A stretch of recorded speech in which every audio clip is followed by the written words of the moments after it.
Hi hello నమస్తే, నేను మీ రజిత. అందరు ఎలా ఉన్నారండి? బాగున్నారా? మేము బాగున్నామండి.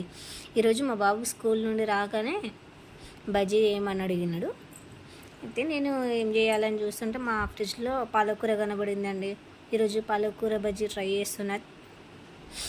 చూడండి, ముందుగా ఒక బౌల్లో పాలకూర చిన్నగా కట్ చేసుకొని వేసుకోవాలని, అందులో కారము, ఉప్పు, పసుపు, చిన్నగా తరుముకున్న పచ్చిమిర్చి, బేసన్ అంటే శనగపిండి వేసి మంచిగా కలుపుకోవాలండి.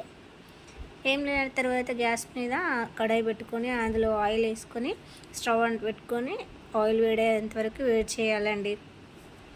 ఆయిల్ వేడగానే ఆ కలిపిన పిండిని బజ్జీలాగా కొద్దిగా వేసుకోవాలండి. అది అటు ఇటు కలుపుకొని మంచిగా గోల్డెన్ బ్రౌన్ కలర్ వచ్చేంత వరకు ఫ్రై చేసుకోవాలి. గోల్డెన్ బ్రౌన్ కలర్ వచ్చినాక తీసేసుకోవాలండి.